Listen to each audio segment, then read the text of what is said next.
Talagang wala kang alam. Pinatay ko sila nang malaman nila ang totoo kong pagkatao. Hayop ka! Magbabayad ka sa ginawa mo sa mga magulang ko! Hindi! Hindi ko hahayaang may buhay pang mawala nang dahil sa kasamaan mong halimaw ka! Ako ngayon ang magsisilbi mong kamatayan na maghahatid sa'yo sa impyerno! Matitikman mo ngayon ang parusang nararapat para sa'yo! Tapusan mo na! Ah!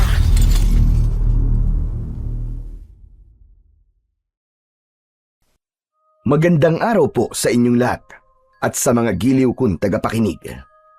Sa araw na ito ay mapapakinggan po natin ang buhay ng mag-amang magsasaka na may mutya ng lintang palay. Ang 10 taong gulang na batang si Arnold ay mahilig pumatay ng mga linta. Dahil doon, mapaparusahan siya ng diwatang si Asiana na ang magiging kapalit ay buhay ng kanyang pamilya. Pagkakalooban siya ng isang misyong tapusin ang paghahari ng aswang na abwak. Magagawa kaya nilang magtagumpay laban sa kasamaan? Ano ang mahalagang matututunan ng batang si Arnold?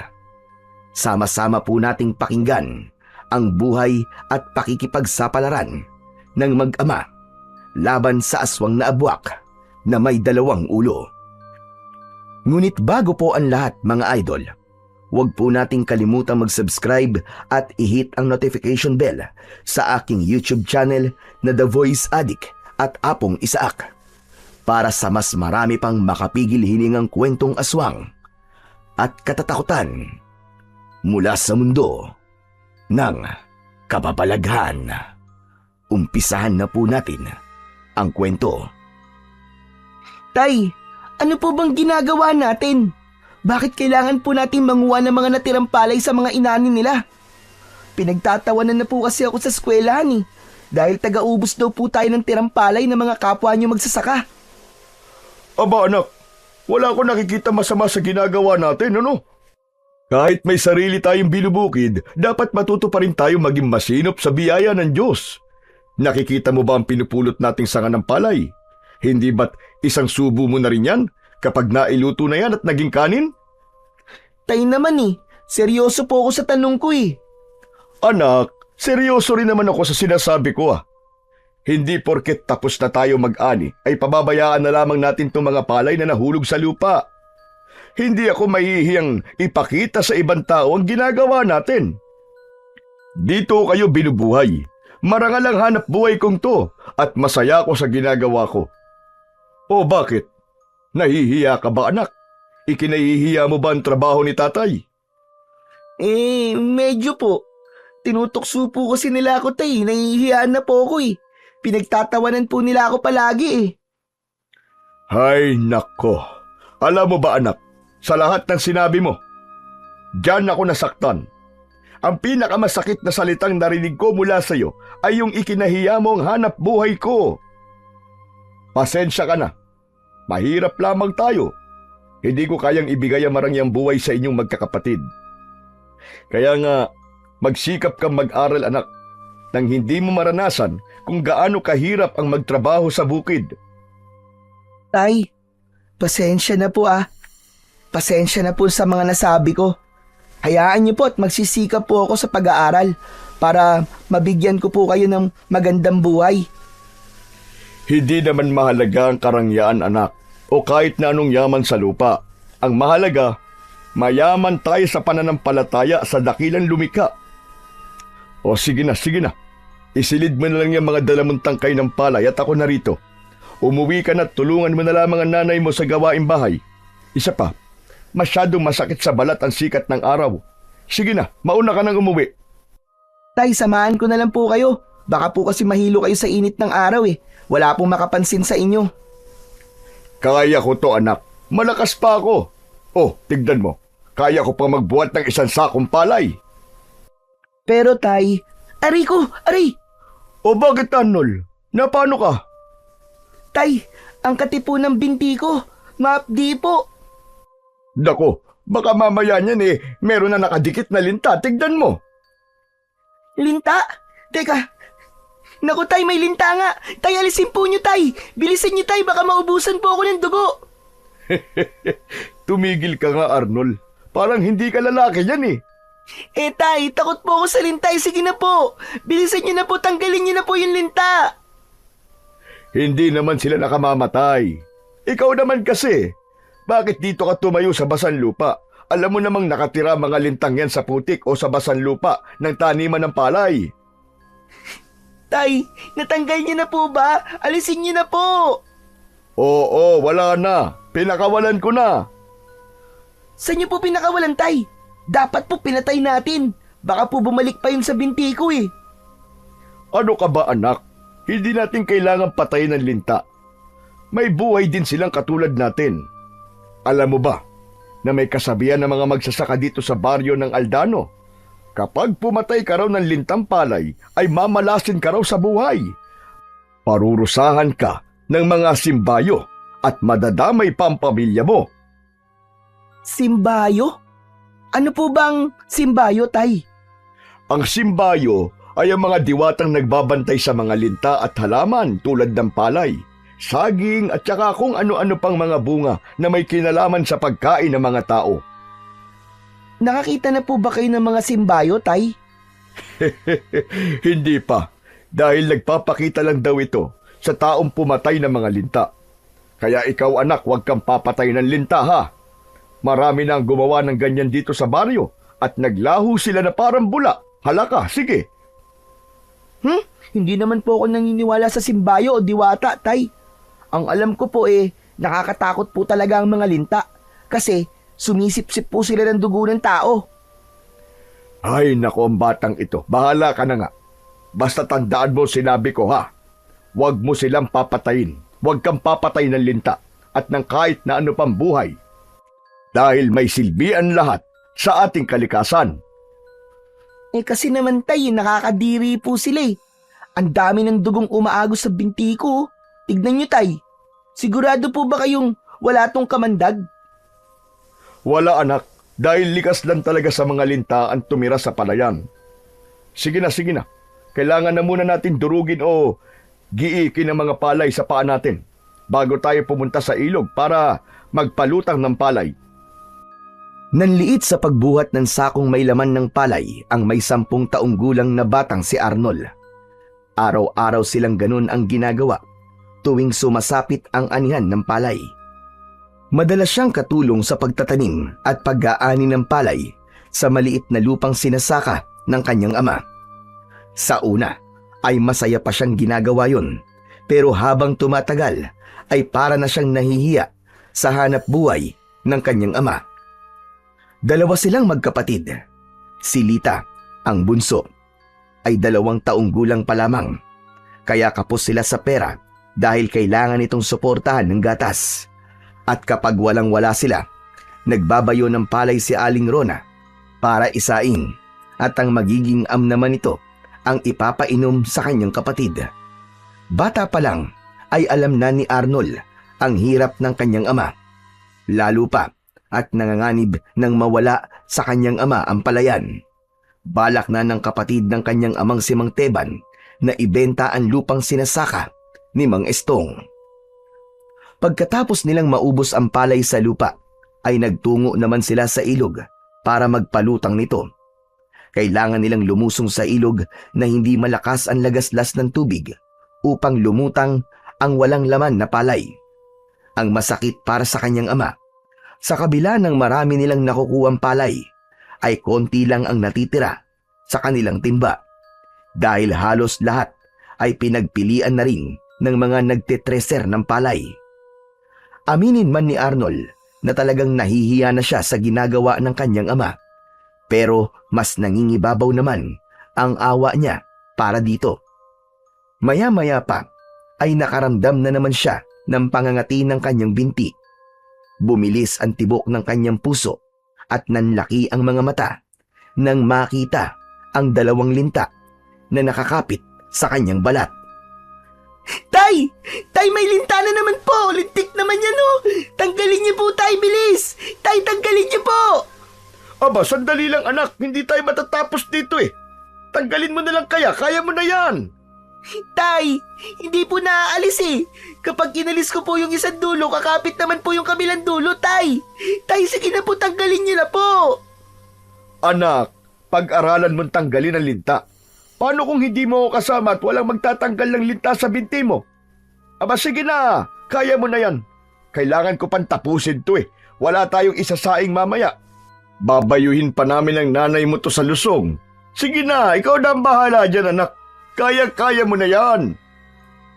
Wala na ngang nagawa si Arnold, kundi ang umahon saglit sa ilog at humanap ng kahoy na maaari niyang magamit para matanggal at sungkitin ang linta. Sakto naman na mayroong kahoy siyang nakita. Dinampot niya yon at kahit na anong gawin niya, ay hindi talaga matanggal-tanggal ang linta sa kanyang binti. Dala ng takot at galit ay kumuha siya ng bato at ikinuskus niya yon sa kanyang balat habang umiiyak sa takot. Nadurog ang linta at hindi pa siya nasiyahan. Pinukpok niya yon ng pinukpok hanggang sa mamatay. Yan, kala mo dapat lang talaga sa'yo madurog ng madurog. Hindi kita titigilan hanggat hindi ka namamatay. Kanina pa kayo paboritong-paborito yung binti ko. Hindi ko naman kayo inaano, nananakit kayo. Isa ka panlinta ka. Gagapang ka pa Hoy, Arnold, anak! Ano bang ginagawa mo? Bakit mo pinatay ang linta? Pambihira kang bata ka. Kasi naman tay, sinabi ko na po sa inyo na mapapatay ko po ang mga lintang yan dahil takot po akong hawakan. Nakakadiri po yung madulas nilang katawan Tapos kapag tinatanggal ko po, para namang goma. Anak, hindi mo dapat ginawa yon. 2 pinatay mo. Diyos ko, kasasabi ko lang sa'yo eh. Tay, mas mahalaga pa po ba ang buhay ng mga lintana yan kaysa sa akin? Mauubusan po ako ng dugo dahil sa kanila Anak, hindi ka mauubusan ng dugo. Tay, wag niyo na po akong pagalitan. Hindi ko na po may babalik ang buhay ng mga lintana yan. Takot lang po talaga ako sa linta, Tay. Ayoko po sa kanila. Kaya ako po nagawa yun. Hindi naman niyo po ako tinulungan Isang malalim na buntong hininga ang ginawa ni Mang Estong habang nakatingin sa nadurog ng linta. Kasabay ng paghaplos nito sa ulo ng anak. Naramdaman naman ni Arnold ang pagsisisi sa kanyang ginawa. Hindi naman niya yon sinasadya. Nadala lang talaga siya ng takot. O tara na, tutali napatay mo na. Pero sa susunod anak, iwasan mong pumatay ng mga hayop o nilalang na may mga buhay ha. Kung magagawan mo naman ng paraan, huwag mo nang patayin. Paano kung mag-asawa yan at nawalan ng mga magulang ang anak nila? Di ba, kahit linta lang ang mga yan Pati yung mga anak nila ay magdudusa. Sino magpapakain sa mga yon? Mabubuhay ng umaasa na lang sa sarili kahit wala pa silang kakayahan.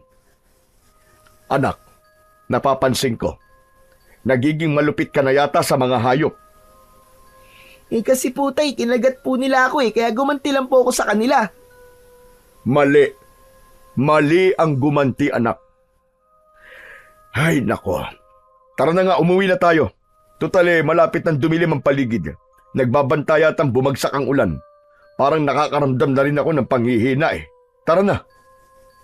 Tay, pasensya na po Tila nalungkot ang kanyang ama sa nakitang sinapit ng linta dahil sa ginawa niya.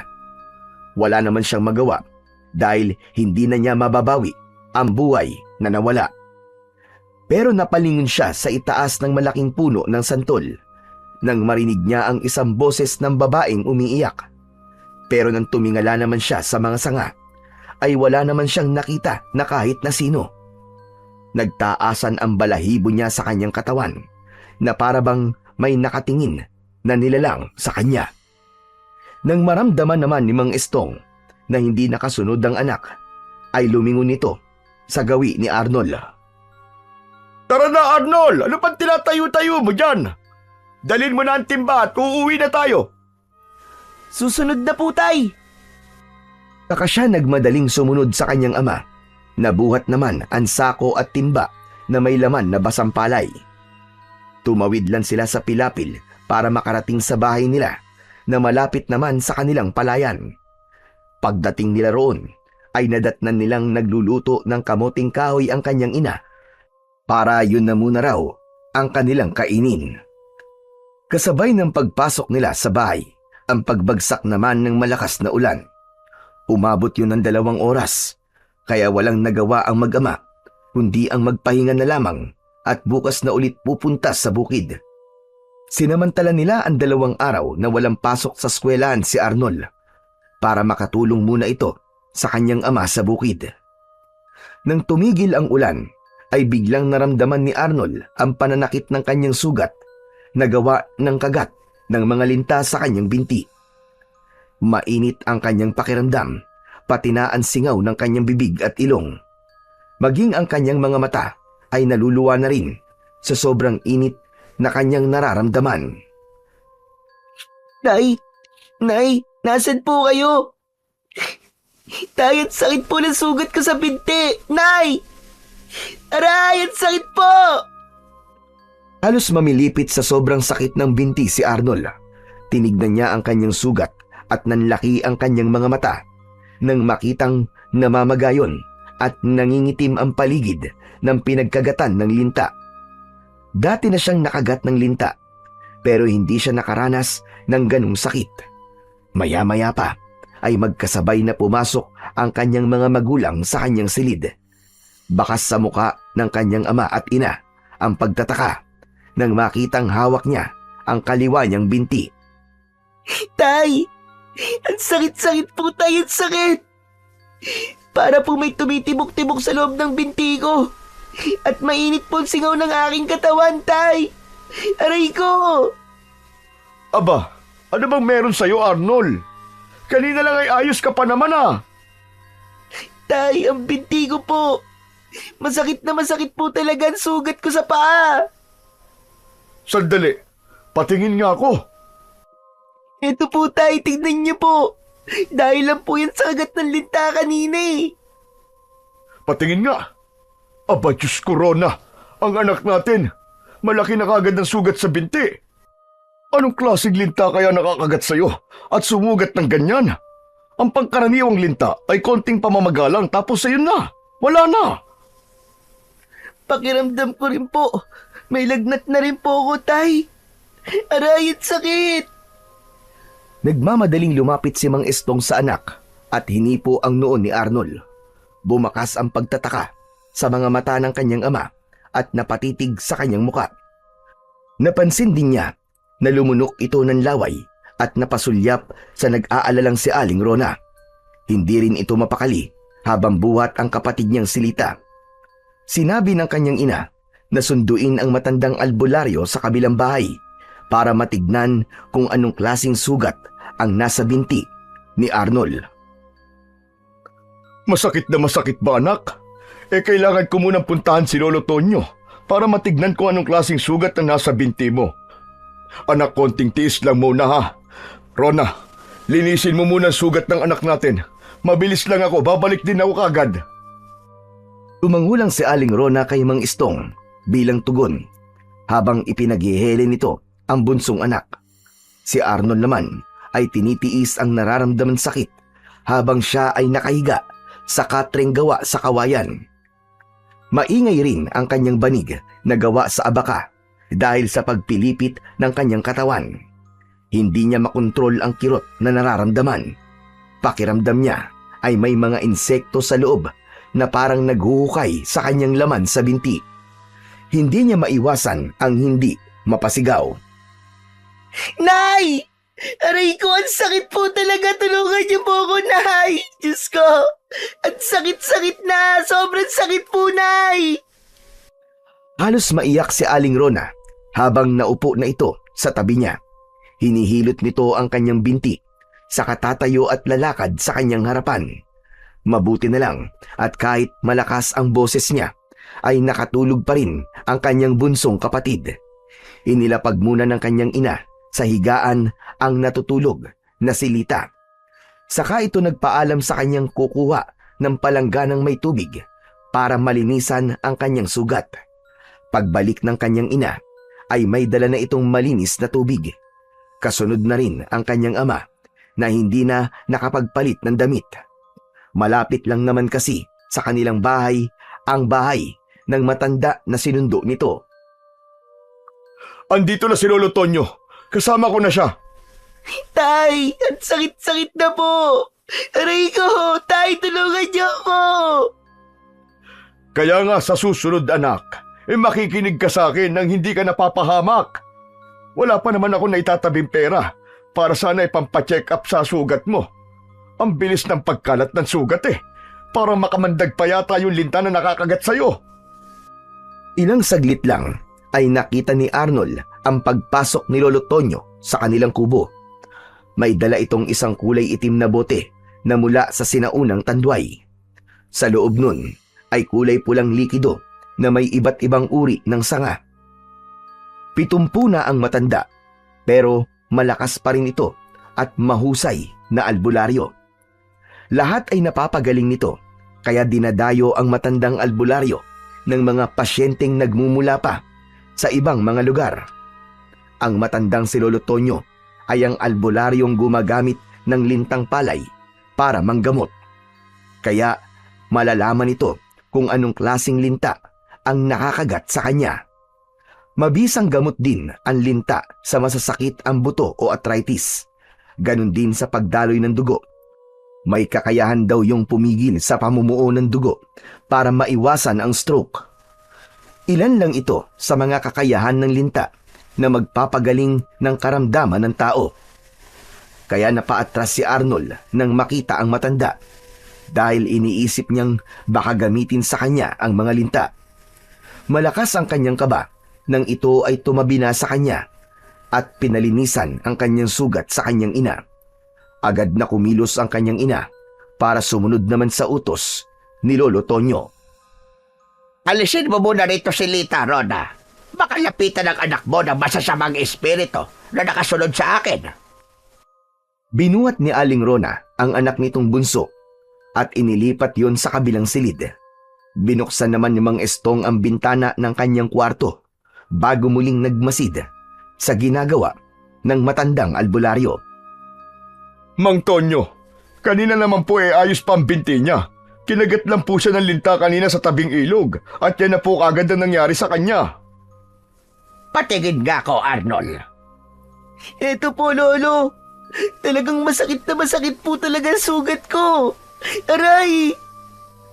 Teka, abay hindi ganito ang kagat ng linta.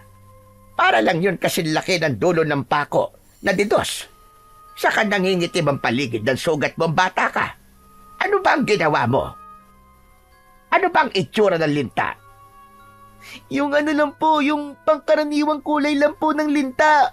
Yung kulay itim. Ang mahirap pa niya, Lolo Tonyo. Pinatay ng batang yan yung 2 linta. Ang tigas ng ulo Hindi nakikinig sa akin. Nailog ba ka mo? Diyos ko, bilisan mo, Estong. Kumuha ka muna ng bao at lagyan mo ng baga. May dala naman ako ritong insenso at kabangyan. Kumakalat ang lason sa kanyang sugat hanggang sa maputulan siya ng binti. Kaya bilisan mo. Tay, ayoko po. Ayoko po mawala ng binti, Lolo. Tulungan niyo po ako. Gamutin niyo na po ang sugat ko. Kahit ayaw mong mawala ng binti, wala ka magagawa. Kasi ikaw ang nagkamali. Ang nakakagat sa iyong binti ay isang linta. Pero hindi basta-bastang linta lang. Sana'y mali ako ng hinala. Dahil kung hindi, mapuputol ang binti mo sa oras na hindi ito magamot. Ano? Mapuputol ang binti ko? Ayaw! Anong klaseng linta po ba ang kumagat sa akin? Diyos ko ka, bata ka. O Estong, tatayo ka na lang ba dyan? Bilisan mo na! Takalang kumilos si Mang Estong papunta sa kusina para ihanda ang lahat ng kakailanganin ni Lolo Tonyo. Halata sa kilos ng kanyang ama ang pag-aalala sa mga narinig nito mula sa matanda. Samantalang si Arnold naman ay hindi na mapakali. Nag-aalala siyang baka maputulan siya ng binti. Kasalanan niya kung bakit nangyayari yon sa kanya. Marami ang mga nilalang na hindi natin nakikita at nagbabantay lang sa ating mga galaw. Lalo na kapag may napakialaman ka sa kanilang mga alaga. o gamit. Kaya dapat nag-iisip ka muna bago ka gumawa ng aksyon. Sa nakikita kong dahilan kung bakit nangyayari yan sa'yo, ay dahil pinatay mo ang alaga ng isang diwata. Diwatang kulay itim. Sana nga, binti mo lang ang kunin niya. Mas nakakatakot kung buhay mo rin ang kukunin niya o buhay ng mga mahal mo sa buhay. Napahagulgol ng iyak si Arnold dahil sa takot sa sinabi ni Lolo Tonyo. Ayaw niyang mawala ang kanyang mga magulang at ayaw niya ring mawalan ng binti. Ilang saglit lang ay bumalik na ang kanyang ama na si Mang Estong na nagmamadali pa sa paglapit sa matanda. Hanggang ngayon ay hindi pa rin ito nakakapagpalit ng damit dahil sa pag-aalala nito sa kanya. Maya-maya pa, si Aling Rona naman ang sumilip sa pinto. Naluluha itong lumapit sa asawa habang nakatingin sa ginagawa ng matandang albularyo. Nasa sulok lang ang dalawa, samantalang si Lolo Tonyo ay nagsimula ng maglagay ng tawas sa bao at pumikit ng mariin. Saka bumubulong sa hangin habang ang kaliwang kamay ay napapatungan ng baong umuusok. Ang kanang kamay naman ng albularyo ay nagtataboy naman sa usok papunta sa binti ni Arnold. Naramdaman niya ang paggalaw ng kung anong insektong nasa loob ng kanyang binti. Kaya naman, napasigaw na naman siya dahil sa sobrang sakit. Huwag kang malikot, iho. Konting tiis lang. Hintayin natin na magbigay ng hugis ang tawas sa loob ng bao. Saka lang natin malalaman kung ikaw nga ay napaglalaruan ng mga simbayo o ng isang diwatang malupit. Naramdaman ni Arnold ang paglapag ng bao sa ibaba ng kanyang katre at nawala na rin ang usok. Kumuha ng kahoy ang matanda at sinuri kagad kung ano ang nilalang na nagalit sa kanyang ginawa. Mabuti na lang po pala at bigla pong naalala ni Rona na ipatawas po muna sa inyo ang sugat ng aming anak. Kumusta po, Mantonyo? Aray, Lolo, mas lalo lamang po siya sumasakit eh. Tumitibok-tibok po ang loob ng sugat ko. Parang may gumagalaw po sa loob. Talagang masakit yan. Ang ibang mga batang nakakaranas nito ay nagkakandaihi pa sa salawal kapag hindi kaya ang sakit. Parang sakit ng ngipin na may malalim na pagkirot. Naghihibot-hibot ba ka mo, anak? Opo, tay. Napakasakit po. Aray! Aray ko! Kung parang naghihibot-hibot, abay dalawa lamang yan. Una, ay makabandag ang nakakagat at may lason. Pangalawa, may impeksyon at napasukan ng bakterya. Pero sa kaso ng anak nyo, ay may nagalit sa kanyang ginawa. Kailangan niyang bumalik ng mag-isa sa ilog. Ano po? Babalik akong mag-isa doon? Ipapadala ko sa iyo itong bote na hawak ko. Susubukan mong makipag-usap sa kanya. Kausapin mo ang diwatang nagalit sa iyo. Pero bakit ako lang po mag-isa? Bakit hindi po pwedeng may kasama, aray? Aray ko! Dahil ikaw lang naman ang nagkaroon ng kasalanan sa kanya. Isang kulay itim na diwata ang nagalit sa iyo. At karamihan sa ganyan pinarurusahan at namamatay. Kaya kung hindi kayo hihingi ng tawad sa kanya, mamamatay ang mga mahal mo sa buhay. At kapag naubos na nila ang iyong pamilya, saka ka lang nila papatayin. Ang mga diwatang simbayo ay ang mataas na uri ng nilalang na may itim na kapangyarihan. Kaya kung mapapansin mo, bago at pagkatapos magtanim ng palay, marami sa atin na nag-aalay sa kanila ng mga dugo ng manok. Iyon ay ang pagpapakita ng pagpapaalam sa kanila. Dahil hindi natin namamalayan, may napapatay na tayong alaga nila. Wala na po bang ibang paraan? Malapit na po dumilim. Hindi po siya makakapunta ron na mag-isa. Kapag hindi siya kumilos, Estong, uunahin niyang patayin ang pinakabata sa inyong pamilya. Ano? Insilita po yun, Lolo. Ayoko po mamatay ang kapatid ko. Wala ka ng ibang pagpipilian, Arnold. Kailangan mong maging matapang dahil buhay ng pamilya mo ang nakasalalay dito. Ikaw ang nagkasala sa kanila. Natural na ikaw lang ang haharap nito at hihingi ng tawad sa kanya. Sa ngayon, ay lalagyan ko muna ng langis ang sugat mo para pansamantala mawala ang pananakit nito. Malalaman mo kapag nasa paligid mo ang diwata, kapag tumindi ang sakit ng sugat mo. Jack na nasa harapan mo na siya.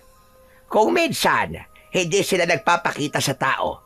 Kung minsan naman, nagpapakita sila kapag may gusto silang ipagawa sa'yo. Diyos ko, yan ang nga ba sinasabi ko, nakita mo na anak? Hindi ako nagkulang ng pagpapaalala sa'yo. Walang masama na hindi ka naniniwala sa mga diwata. Pero sana, sinunod mo na lang ang sinabi ko nang hindi ito nangyari sa'yo. Ang tigas kasi ng ulo mo, hindi ka marunong makinig. Hindi ko naman po alam na magkakaganito ako, tay. Sorry na po. Ang lintang panay ay makamandag, lalo na kung ito ay alaga ng isang makapangyarihang diwata. Dalhin mo itong langis. Itaas mo ito sa ere at lilikha ito ng liwanag na magiging hudyat ng pagtawag sa kanya. Mag-iingat ka dahil sa gagawin mo, maaaring maraming nilalang ang lalabas kung sakaling magkamali ka sa lugar na pupuntahan mo. Ano pong ibig niyo sabihin, Lolo Tonyo? Ang mga nakakagat ng lintang palay ay nagiging mabango sa pang-amoy ng mga nilalang na nakatira sa lupa o sa tubig. Kaya kailangan mong maging maingat. Pero hanggat hawak mo ang bote na yan, hindi sila makakalapit sa'yo. Halos hindi na humihinga sa pag-aalala si Arnold nang marinig niya ang sinabi ng matanda. Napansin din niya na nawawala na ang sakit ng kanyang binti. Tinanggap niya ang bote at niyakap yun. Saka siya napatingin sa gawi ng kanyang ina na kanina pang umiiyak sa tabi ng kanyang ama. Taklob ng palad nito ang bibig na yakap ng ama sa balikat. Bakas ang pag-aalala sa muka ng mga ito bago siya muling tumingin kay Lolo Tonyo. Sige na, habang maliwanag pa ang paligid, tandaan mo ang lahat ng mga sinabi ko at mag-iingat ka, iho. Tay, Nay, ipagdasal niyo po ako, ha? Huwag kang mag-alala anak, manalig ka lang. May awa ang Diyos, hindi kanya pababayaan.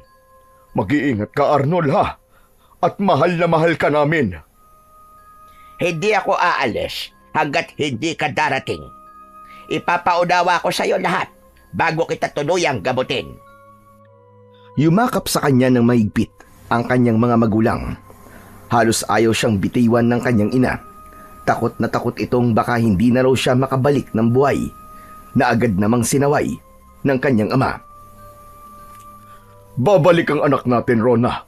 Ano ka ba? Huwag ka magsalita ng ganyan. Babalik po ako. Walang mangyayaring masama po sa akin, Nay. Kasalanan ko po ito kung bakit nararanasan ko po ito.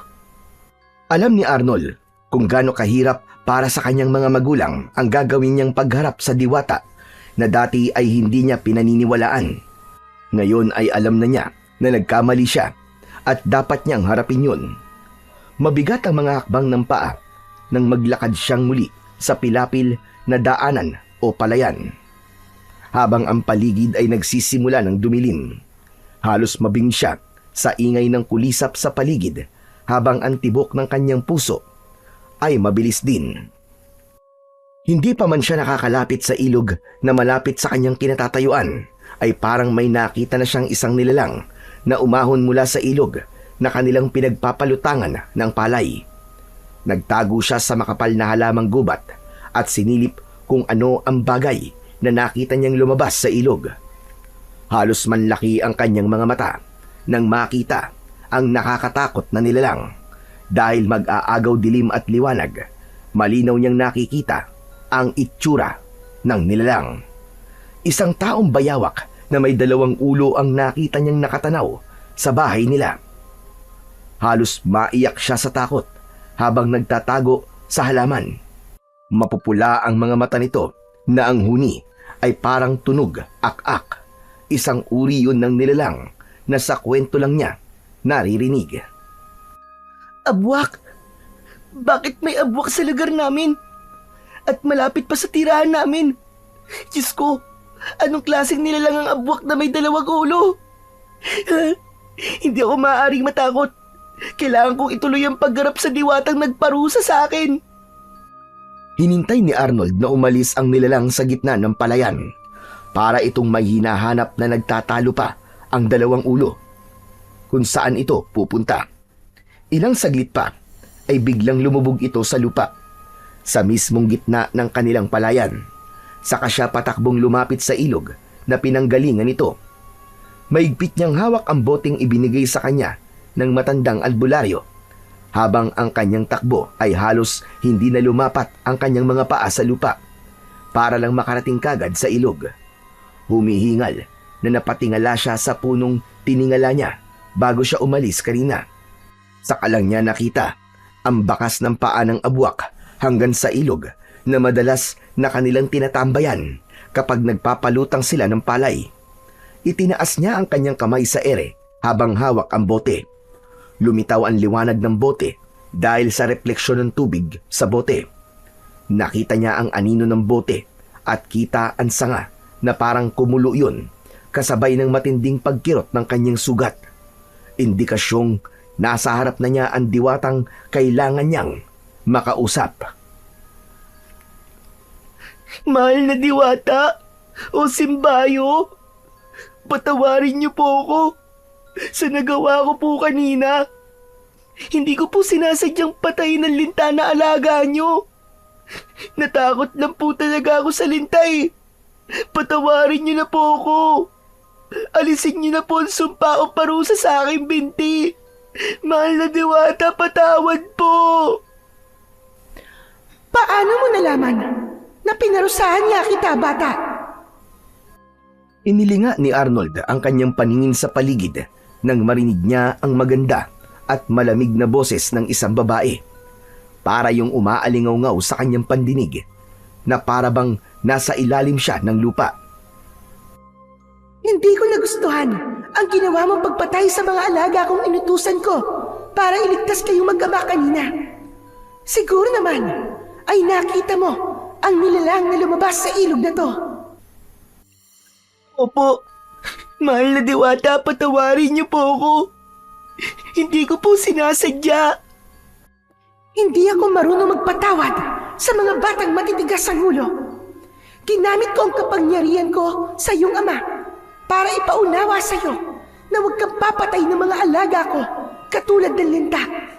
At ang ginawa mo kanina ay napakasakit para sa akin dahil sila ang kaya kong utusan para iligtas kayo.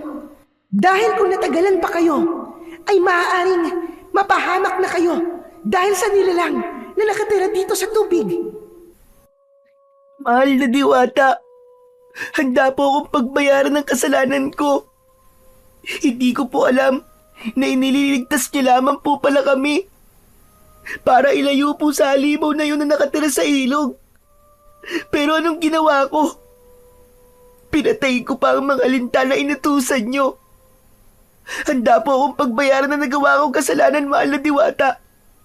Kahit buhay ko pa po maging kapalit.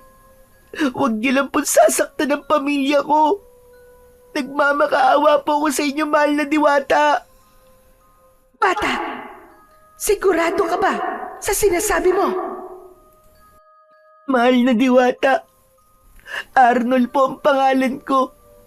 Handa po akong magbayad sa buhay na nawala sa mga alaga niyo, mahal kong diwata. Ako si Diwatang Asyana. Nakulong ako sa ilog na to dahil sa isang parusa nang patayin ko ang lalaking pumatay sa mga magulang ko nang mag-anyo ang mga ito na isang linta. Pareho lamang tayo ng nararamdaman, subalit magkaiba tayo ng dahilan. Ako na nakulong dahil sa sakim na hari ng mga abwak. Gusto niyang makuha ang aking kapangyarihan para maghari sa lugar na ito at gawing alipin ang mga tao. Kung ganun po, mahal na diwata, Tatanggalin niyo na po ang parusa niyo sa akin? Oo, tama ka. Subalit hindi yun magiging madali. Kailangan mong paghirapan ang buhay mo. Katulad ng ginawa mong pagpapahirap sa mga alaga ko. Sumisid ka sa katapat ng liwanag ng buwan. Makikita mo ang mutya ng lintang palay. Sa oras na makuha mo yon, kailangan mo ang dugo ng iyong ama para sa pagbibigay ng bisa sa mutya na matagal nang hindi nagagamit. Bakit po? Ano pong gagawin ko sa mutya? Magkakaroon ka ng misyon. Yun ang kailangan mong tuparin para makalaya sa parusang ibinigay ko sa iyo. Hanggat nakakulong ako rito, wala akong kapangyarihang bawiin ang parusa. Kaya kailangan mo munang labanan ang hari ng mga aswang. Mahal na Diwatang Asyana, kailangan ko po ba talagang gawin yun? Oo. Puksain mo ang dumaraming mga aswang na agwak sa lugar na ito para matahimik ang kalikasang binabantayan ko. Pangalawa, ay labanan mo ang hari ng mga abwak para makalaya na ako sa sumpang ibinigay niya sa akin. Ngunit mag-iingat ka dahil kapag namatay ka, mamamatay rin ako dahil ang buhay ko ay konektado sa butyang lintang palay. Kaya kahit hindi tayo magkasama, ay maririnig mo pa rin ang aking tinig at magkakaroon ka ng kakayahang makipag-usap sa lahat ng uri ng hayop sa paligid mo. Tandaan mo, kapag suot mo ang mutya, mawawala ang sugat sa iyong binti at sa oras na mabigo ka, ang buong mong pamilya ay kasama mong mamamatay. Parang may tinik na biglang bumaon sa kanyang lalamunan nang marinig ang tinig na yon ni Diwatang Asyana. Kasunod ang paglitaw ng liwanag sa kanyang harapan na ang hugis ay isang napakagandang babae. Lumulutang ang buhok nito sa hangin na parabang nasa ilalim ito ng tubig. Ang mga mata nito ay tila nangungusap na parabang naiiyak. Malakristal ang mga mata nito na kasing liwanag ng sikat ng buwan. Malungkot ang mukha nito na nakatingin sa kanya. Sige na, bilisan mo. Hanapin mo ang mutya sa tubig sa kinatatayuan mo bago pa bumalik ang hari ng mga abwak. Isuot mo kagad sa iyong leeg at kailangan mong umuwi sa bahay niyo para gawin ang ritual na sinasabi ko. Gamitin mo ang karayom sa mutya na siyang kukuha sa dugo ng iyong ama. Ipatak mo ang dugo niya sa bato. Madali mong makikita ang mutya dahil kapag natatapatan ito ng liwanag ng buwan, ay nagkakaroon din ito ng kanyang sariling liwanag. At higit sa lahat, hugis linta ang bato na may taling kulay itim. Hindi binitiwan ni Arnold ang hawak niyang bote nang sumisid siya sa ilog. Ilang beses siyang nagpaikot-ikot sa ilalim ng tubig para mahanap ang sinasabi nitong mutya. Hindi nagtagal ay nakita niya ang nakakasilaw na liwanag sa ilalim ng tubig. Sa tulong ng liwanag ng mutya ay napansin niya na ang ilalim ng ilog ay punong-puno ng mga bungo ng tao, pati na ng kalansay ng mga nagiging biktima ng aswang na abwak. Kinilabutan siya sa kanyang mga nakita dahil tila kakaiba ang halimaw na kanyang kakalabanin. Naramdaman ni Arnold ang kwintas sa kanyang kamay at nakalaylay ang palawit nito sa kanyang palad nang umahon siya sa tubig. Sige na, umalis ka na Arnold. Bilisan mo. Nararamdaman ko ang presensya ng halimaw. Isuot mo yan sa leeg mo. Huwag kang mag-alala. Mananatili ako sa isip mo kahit hindi mo ako kasama. Sasapi ang diwa ko sa mga nilalang na malapit sa'yo. Tandaan mo, konektado ako sa buhay ng mutya at sa may hawak nito. Maraming salamat po sa tiwala, Diwatang Asyana. Kahit natatakot, ay isinuot pa rin ni Arnold ang kwintas. Subalit, hindi niya inaasahan na may mararamdaman siyang kakaiba sa mutya. Sumakit ang kanyang ulo na parabang yun ay binibiyak. Makakaramdam ka ng sakit, ngunit saglit lang dahil papasok ang kapangyarihang taglay ng mutya sa iyong isipan upang malaman mo kung paano mo gagamitin ang mutya. Hindi nga nagtagal ay nawala ang pananakit ng kanyang ulo. Sa halip ay malinaw ang kanyang paningin at nararamdaman niya ang mga nilalang na nasa kanyang paligid. Ngayong taglay mo na ang mutya ng lintang palay. Magkakaroon ka ng sandata sa iyong mga kamay sa oras na may nilalang na-a-attack sa iyo. Sige na, saka mo na lang malalaman ang ibang kakayahan ng mutya sa oras na magawa mo na ang sinasabi kong ritual. Malalaki ang mga hakbang ng paa na umalis sa lugar na yon si Arnold. Ngunit pagdating niya sa gitna ng bukid ay natigilan siya sa kanyang paglalakad. Nanigas ang kanyang mga tuhod at namumula ang kanyang mga matang nakatingin sa dalawang nilalang na abala sa pagkain ng kalabaw ni Mang Teban. Ala, kung ganun, ang mga aswang na to ang kumakain ng mga alagang kalabaw na madalas ay natatagpuan ng mga taong wakwak ang tiyan at nawawala ang laman loob. Diyos ko, wala kaming kaalam-alam na may mga ganitong nilalang pala ang pumapatay at unti-unting umuubos sa mga alaga naming kalabaw. Nagtago pansamantala si Arnold sa pilapil ng palayan habang nakasilip siya sa dalawang abwak na magkasalong kumakain ng karne ng kalabaw. Tila nagsusubuan pa ito habang humuhuni na parang sa paniki at tigdalawa nitong mga ulo ay parang nag-aaway pa kung sino ang unang kakagat sa puso ng kalabaw. Pakiramdam ni Arnold ay hindi na siya humihinga ng mga oras na yon. Kaya lang, bigla siyang natigilan ng sabay-sabay ang mga ito na napatingin sa kanyang gawi. Tila naramdaman ng mga ito ang kanyang presensya. May nakakita sa atin. Mahal ko, habulin siya. Hindi siya maaaring makatakas. Naku po, nalintikan na, nakita nila ako. Diyos ko, hinahabol na nila ako. Mabilis ang mga akbang na sinubukan ni Arnold na tumakbo sa kakahuyan upang mailigaw niya ang mga aswang na abwak. Hindi siya maaaring magpunta sa bahay nila dahil baka mapahamak ang kanyang pamilya. Tila mauud itong dumaan sa ilalim ng lupa habang hinahabol siya at kapag lumilitaw ay nagmimistulang pinaghukayan ng ulingan ang lugar na lalabasan ng mga ito.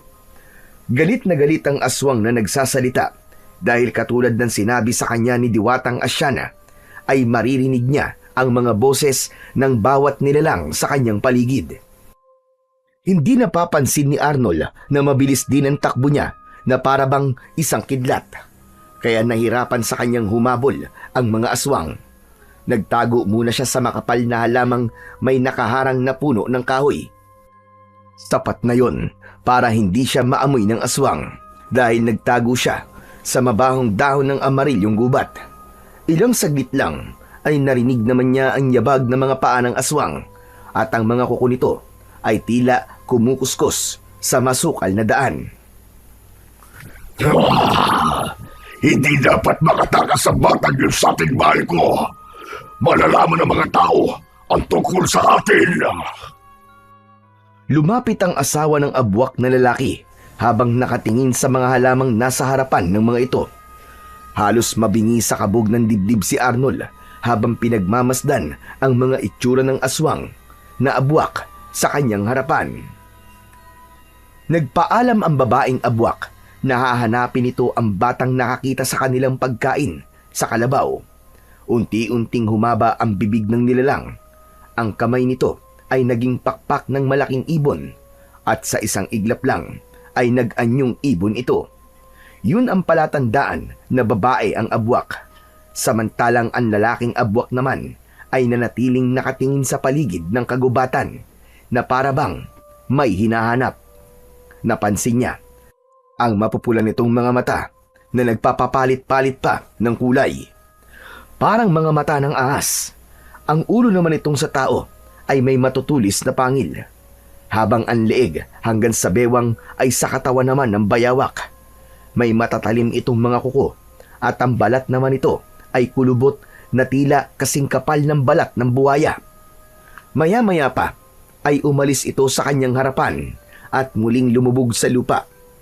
Saka lang nakahinga ng maluwag si Arnold. Bigla siyang nakarinig ng tinig mula sa mutya.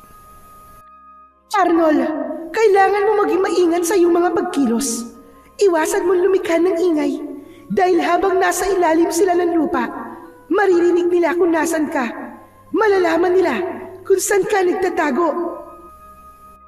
Ano pong gagawin ko, Diwatang Asyana? Paano po ako makakaalis dito nang hindi po nila naririnig ang yabag ng aking paa? Gamitin mo lang sa bote. I-aplos mo sa iyong 2 binti hanggang sa talampakan mo. Gawin mo ang lahat upang makauwi ka sa inyo ng ligtas. Yun nga ang ginawa ni Arnold. Mabilis niyang nilagyan ang kanyang 2 paa, pati na ang kanyang talampakan. Bago umalis sa lugar na yon, ay sinigurado na muna niyang wala na ang presensya ng aswang sa paligid. Halos hindi lumapat ang paa ni Arnold sa lupa nang tahakin niya ang daan pa uwi sa kanilang bahay. Maya-maya pa ay narinig niya ang malakas na huni ng ibon sa himpapawid. Nagpalipat-lipat siya sa mga puno bago siya tuluyang nakalapit sa kanilang tirahan. Mula sa pinto ay natanaw na niya kagad ang 3 na naghihintay sa kanyang pagdating. Bumakas sa mga mukha nito ang labis na tuwa nang makitang ligtas siyang nakabalik. Ngunit pagtataka naman ang pumalit sa anyo ng mga ito nang mabilis siyang pumasok hanggang sa loob ng kanilang bahay. Isinarado niya ang mga bintana at hinila niya ang kanyang mga magulang, pati na ang natitigilang si Lolo Tonyo. Nay! Nay, Lolo! Dali! Diyos ko po! Ano ba anak? Uminom ka nga muna ng tubig. Ano ba nangyayari sa'yo, Arnold? Nakausap mo ba ang diwata? Tay, wala na po ang kalabaw ni Tiyo Teban. Patay na po! Ano? Paano nawala? Pinatay po ng aswang na abwak, tay, na may 2 ulo. Nakausap ko na rin po ang diwatang nagparusa sa akin. At binigyan niya po ako ng pagkakataong mabuhay. Ngunit kailangan ko pong tuparin ang misyon. Salamat sa Diyos at hindi ka niya pinarusahan. Lolo Tonyo, isa pa rin pong parusa ang pagtupad ko sa misyon. Dahil sa oras na mabigo po ako, mamamatay po ang buo kong pamilya. Ano ka ba? Anong klaseng misyon yon, Arnold? Ang labanan po ang kampo ng kadiliman. Ang hari po ng abwak. Kanina ko lang po nakita ang mga aswang, tay. Mag-asawa po sila. At pinatay na mga halimaw na yun ang kalabaw na ipinahiram sa atin ni Tiyo Teban. Nako, hindi maaari. Magbabayad tayo sa kapatid ko. Tay, sa ngayon po, hindi na po yun ang mahalaga eh. Kundi ang malaman po kung paano matatalo ang mga abwak na yun. Tay, malakas sila. At halos kasing laki po ng mga kalabaw. Anong laban po ng aking mutya doon? Nagkakabali ka, Arnold. Malakas ang mutyang nasa iyo. Kung hindi ako nagkakabali, ang mutyang nasa leeg mo ngayon ay ang mutyang matagal ko nang itinapon dahil sa galit. Ako ang unang nakatanggap ng mutyang yan sa aking kaibigan na si Asyana pagkatapos niyang patayin ang aking anak. Pero matagal na yon, tapos na, at napatawad ko na siya. Subalit, namatay si Asyana. Buhay po si Diwatang Asyana, Lolo Tonyo. Siya po nagbigay sa akin ito eh. Nakakulong lang po siya sa ilog.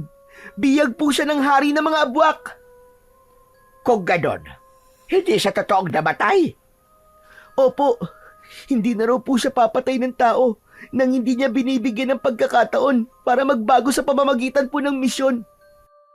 Kabuti po yatang ito kaya niya po ako pinatawad. Marahil ay nakilala po niya ang boteng hawak ko. Naluluwang napahaplos ng kamay sa muka si Lolo Tonyo. Tila nabuhayan ito ng loob nang malamang buhay pa pala ang diwatang si Asyana. Ikinuwento niya sa mga ito ang napag-usapan nila ng diwata at kung paanong magkakaroon ng bisa ang mutya.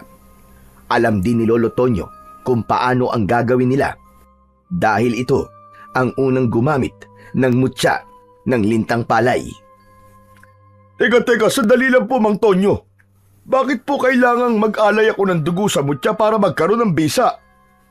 Dahil katulad ng linta, kailangan nila ng dugo para mabuhay, para lumakas. Pero bakit dugo ko ang kailangan gamitin, Mang Tonyo? Dahil ikaw ang ama ni Arnold at ikaw ang nagsasaka sa palayan na tinitirhan ng gabay ng mutya, maaaring hindi mo naiintindihan. Subalit ang pawis mo na tumutulo sa taniman ng palay ay sapat na upang masabing ang dugo mo ang kailangan magbigay ng bisa sa mutya. Bilang basbas sa pagpayag mong tuparin ng anak mo ang misyon. Kung totoong nasa baryo natin ang mga abwak, aba, nasa malaking panganib ang buhay ng mga taong nakatira dito. Sabi po ng anak ko na nakilala siya ng mga aswang. Paano po yan? Sa palagay ko naman ay hindi. Dahil mabilis ang takbo ni Tonyo sa oras na may suot na siyang mutya, para na siyang hangin sa paningin ng mga abwak. Pero mararamdaman nila ang mutya sa oras na magkaharap sila. Ang kakayahan ng abwak na 2 ulo ay mag-anyong tao at bantayan ang kanilang bibiktimahin. Kaya mag-iingat kang mabuti, Arnold. Lolo, paano ko naman po makikilala ang aswang kapag nasaan yung tao sila? Yon ang nag-iisang kahinaan ng mutya. Sa oras na nasaan yung tao ang kalaban mo, hindi mo sila mararamdaman. Pero ikaw, mararamdaman ka nila.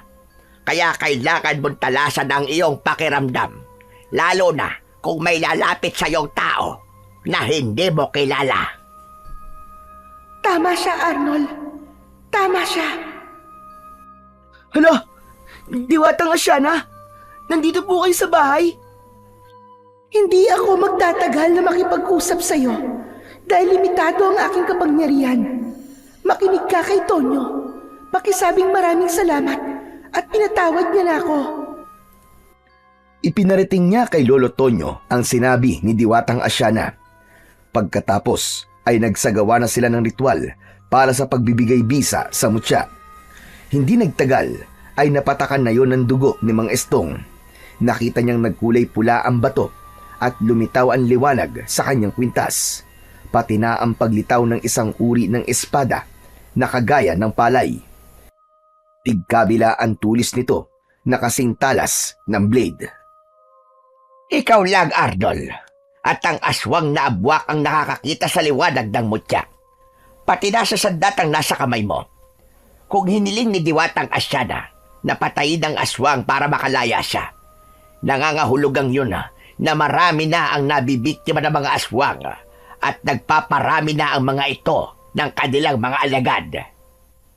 Pero wala naman po kami nababalitang nabibiktima ng aswang, Mang Tonyo. Pero ako ay meron ng nababalitaan, Estong. Dahil hindi sila rito nang bibiktima. Sa karatig baryo sila pumapatay dahil ang nais nila ay maitago ang kanilang gawain upang makapamuhay sila ng malaya sa lugar natin nang hindi sila pinaghihinalaan ng mga tao. Kaya po siguro nang makita kong ginawa nila ay galit na galit po ang lalaking abwak dahil may nakakita po sa kanilang anyo. Ano na po kaya ang mangyayari ngayon? Gayong alam na po nilang may nakakaalam po sa kanilang mga gawain. Paniguradong hindi mo na sila mambibiktima. Magpapalamig mo na sila at hahanapin ng palihim ang batang nakakita sa kanila para yon ay patayin. Kung ganun po, Mang Tonyo, nasa panganib po ang buhay ng anak ko. Tama ka, Estong. Kaya habang suot ni Arnold ang mutya, kailangan niyang magsanay pagdating sa pakikipaglaban upang matalo niya ang hari ng abwak. Tandaan mo, Arnold, malakas ang hari ng abwak. May sandata rin siyang kayang tumapat sa sandatang hawak mo ngayon. Muling pinagmasdan ni Arnold ang sandata sa kanyang kamay. Kasabay ng pagtayo ng matanda para umalis ay naglaho na rin ang espada sa kanyang palad. Aalis na ako. Sige na, magpahinga na kayo. Iwasan na muna ninyong pumunta sa bukid. Magbibigay ako sa inyo ng bigas at ulam para sa konsumo nyo ng ilang araw. Huwag ka nang mag-alala, Rona. Hindi ko kayo pababayaan. Marami pong salamat, Mang Tonyo. Nang makaalis si Lolo Tonyo, ay saka lamang silang nagkausap ng kanyang mga magulang. Si Aling Rona na hindi napigilan ang sarili, ay napayakap sa kanya ng mahigpit dahil sa pag-aalala. Nay, wag na po kayong umiyak. Malaki po natutunan kong aral sa nangyari po sa akin ngayon. Hindi ko po dapat ginawain sa mga linta. Tay, patawarin niyo po ako ha. Dahil ikinahiya ko po ang trabaho natin. Ngayon na hindi na po tayo pwedeng pumunta sa bukid, naisip ko po na ang bawat butil pala ng palay na pinupulot po natin ay mahalaga. Lalo na po sa oras na ganito. Wala po tayong makain. At pati ang konting palay na nadala natin kahapon, kailangan nating tipirin para sa pagkain natin sa araw-araw. Anak, huwag ka nang malungkot. Malalampasan din natin ito, may awa ang Diyos. Pagsubok lamang ito sa ating pamilya. Ang mahalaga, ligtas tayo at magkakasama. Nang matapos silang mag-usap, ay nagpaalam na si Arnold sa kanyang mga magulang para matulog. Habang nakahiga, ay hindi naman siya dalawin ng antok.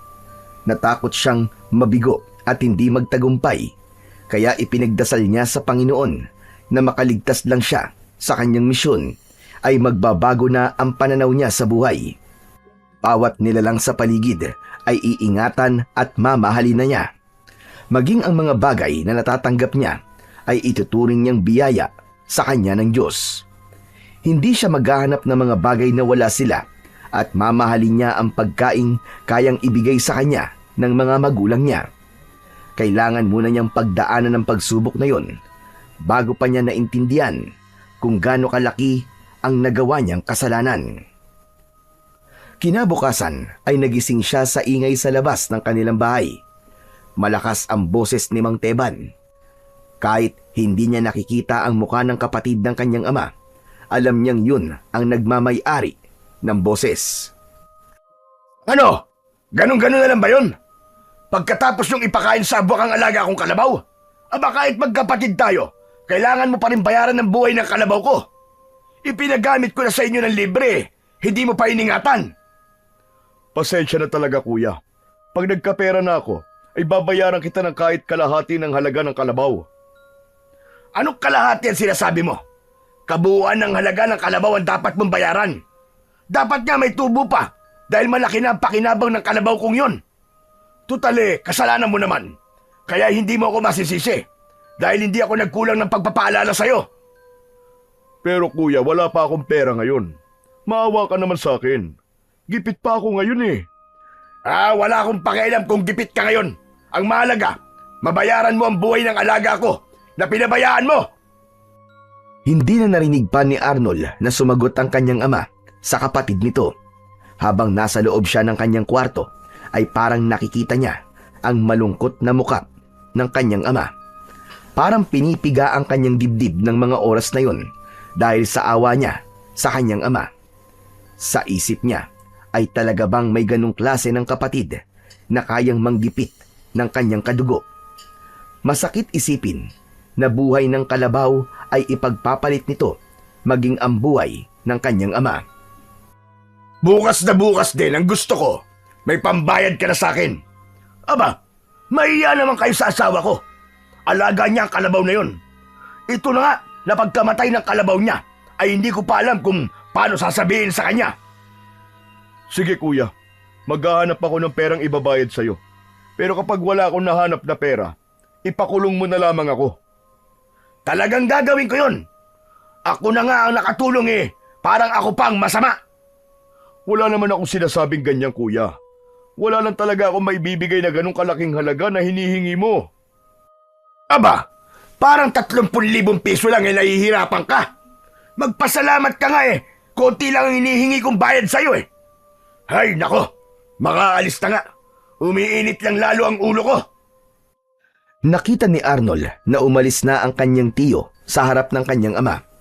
Nanghihina itong napaupo sa upuang gawa sa tabla na kahoy at habol ng tingin ang papalayong kapatid. Kasunod naman ang paglabas ng kanyang ina na niyakap ang asawa dahil sa awa dito. Naluluwa siyang makitang nagkakaganon ang kanyang mga magulang. Kung may magagawa lamang siyang tulong sa mga ito, ay tutulong siya. Mabawasan lamang ang hirap na dinadala ng kanyang mga magulang. Ang ipinagtataka lang ni Arnold, madalas ay ganun ang kanyang tiyo sa kanyang ama. Hindi ito magandang makipag-usap sa kanyang ama na para bang hindi nito kapatid. Bukod pa ron, madalas din may nakakaaway ang kanyang tiyo Teban dahil sa kaso rin ng pagkamatay ng mga alaga nitong kalabaw. Pagkatapos ay hihingan ng bayad ang mga taong nanghiram dito ng kalabaw. Alam naman niyang ang 30,000 piso ay doble sa presyo ng halaga ng kalabaw. Ngayong alam na niya kung ano ang totoong dahilan ng pagkamatay ng mga kalabaw sa kanilang baryo, ay napapaisip siyang bakit ang alagang hayop lang ng kanyang tiyuhin ang binibiktima ng aswang. Huwag kang mag-alala, Rona. Hindi naman ako nagulat nang pumunta rito si Kuya. Alam kong mangyayari yun. Nagsalita ang kanyang ina habang nakaupo na ito sa tabi ng kanyang ama. Sinabi nitong nagtataka na ito sa nangyayaring sunod-sunod na pagkamatay ng mga alagang hayop ng kapatid. Dahil lahat ng yun ay hinihingan nito ng sobrang bayad sa tunay na halaga ng kalabaw. Hindi makapaniwala si Aling Rona na pati ang asawa ay makakaranas din ng ganung problema. Manghihiram na muna ako kay Mantonyo. Baka may naitatabi siya.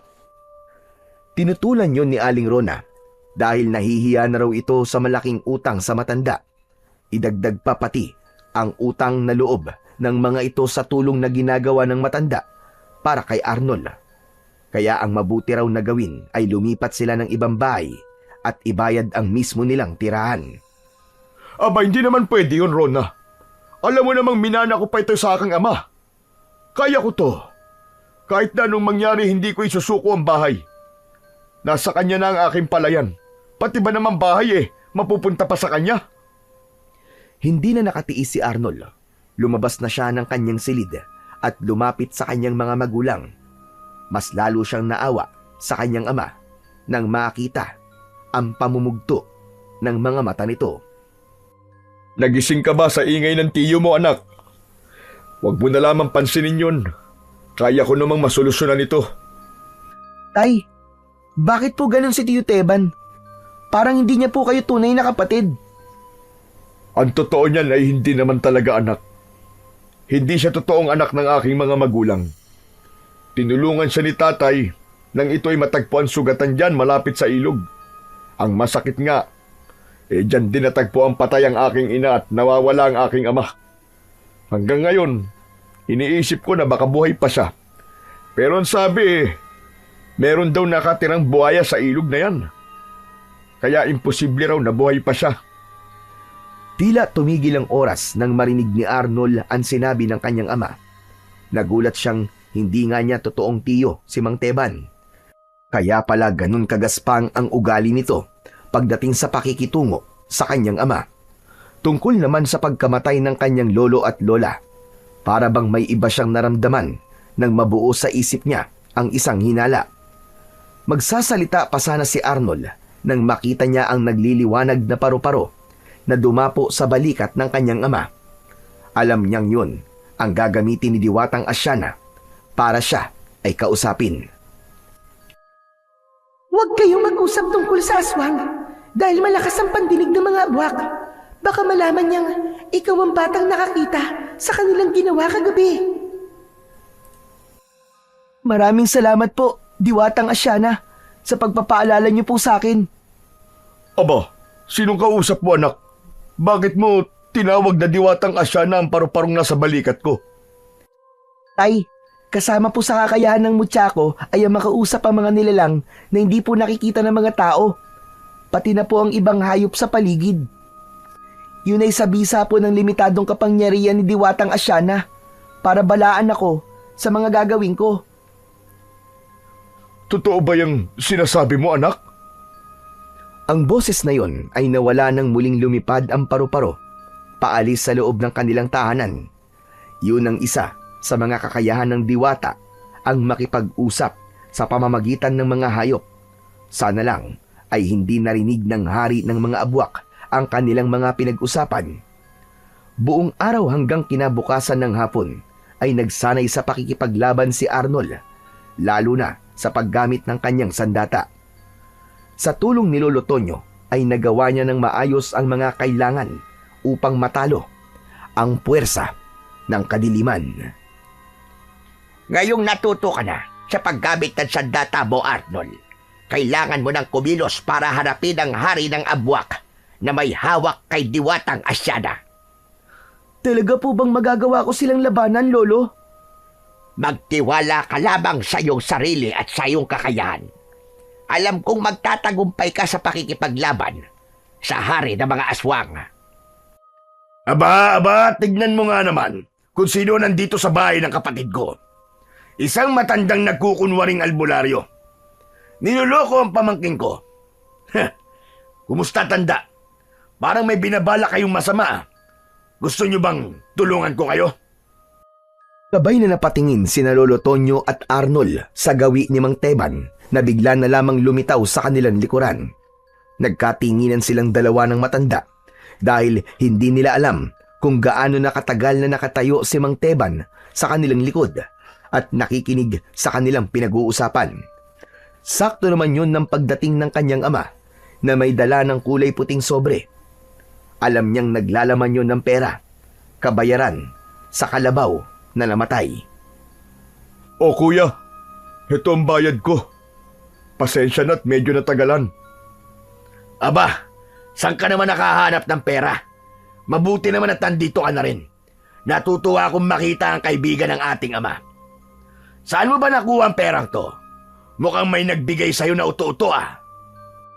Nanggaling lang naman ang pera na yan sa sinasabi mong nagkukunwaring albularyo.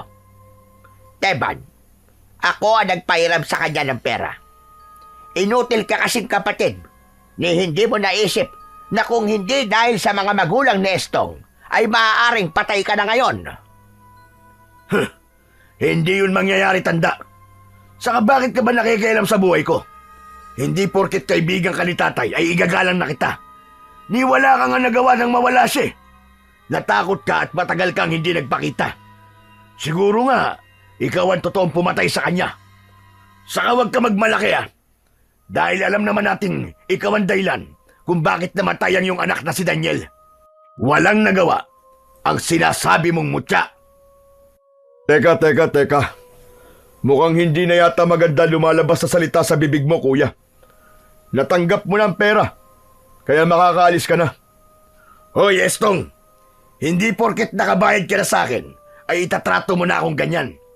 Palibasa may pakinabang sa'yo matandang yan eh. Kaya mo siya pinagtatanggol. Tumigil ka, Teban. Nasa harap ka ng pamangkin mo. Mahiya ka naman. Sus! Mabuti na yung alam niyang masama ang ugali ko. Narinig ko, napupuntahan niyo ang hari ng mga abwak. Baka sa akin pa lang mamatay na yung pamangkin ko. Subukan ko nga kung kaya nang humarap sa hari ng aswang. Huwag mong hahawakan ng anak ko.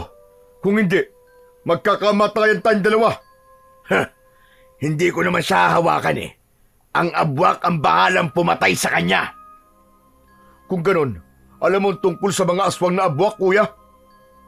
Abay, oo naman. Hindi naman mahina ang isip ko na agaya nyo. Kaya lang, madiskarte ako. Kaya heto, buhay pa rin ako. Nagkakapera pa nga ako dahil sa kanya. Gusto ko lang masubukan ang ipinagmamalaking sandata ng aking pamangkin. Saka parang ang ganda ng suot niyang kwintas ah. Pwede bang mahiram yan? Hindi magandang biro sila sabi mo, Teban. Sa tono ng pananalita mo, iisipin kong ikaw ang hari ng mga aswang. Hari ng aswang? Mukhang tumatanda ka na nga, Tonyo. Kung sa bagay, alam ko na walang laban ng batang yan sa hari ng abwak. Sige na, itatabi ko na tong pera. Meron kasi akong pagdiriwang na gagawin mamayang gabi.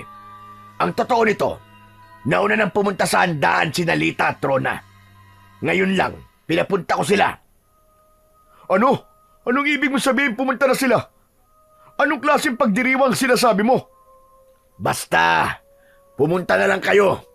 Sorpresa nga eh. Pumunta ka na rin, Lolo Tonyo. Para naman masaya. Kasabay ng malakas nitong pagtawa, ang malakas din na pagbundol ng kaba sa dibdib ni Arnold. Nagtataka ang dalawa na panay ang tingin sa mukha ni Arnold. Hindi sila makapagsalita at hindi nila alam kung bakit kailangan nilang pumunta sa sinasabi nitong pagdiriwang. Pero kailangan ni Arnold na pumunta sa ilog, kaya nagpasya siyang ang dalawa na lamang ang pumunta sa bahay ng kanyang tiyo para sunduin ang kanyang ina at kapatid. Masama ang pakiramdam ko sa tono ng pananalita ni Teban. Parang may mali sa kanya, Arnold. Wala ka bang napapansin sa kanya? Maliban sa malakas na kabang nararamdaman ko. Wala po, Lolo Tonyo eh. Pero bigla nga rin po akong kinabahan. Kinuha niya po si Nanay at Lita nang hindi man lang nagpapaalam sa atin. Diyos ko, parang nangyari na to. Paano pong nangyari na to, Tay? Ano pong ibig niyo sabihin? Ganito rin ang sinabi ni Kuya Teban bago nawala ang aking mga magulang at natagpuan ang aking ina sa ilog. Hindi kaya ang tinutukoy niyan lugar ay ang mismong ilog? Kung ganun, Tay, si Tiyo Teban po ang aswang. Siya kaya ang hari ng mga abwak. Hindi pa tayo sigurado sa mga napapansin natin. Kailangan nating maghanda. Kung totoong hawak niya ang mag-ina mo, Estong, nasa panganib sila at sila rin ang gagamitin ni Teban para makuha ang mutyang suot ni Arnold. Sinasabi ko na nga ba at may mali sa kanya kanina.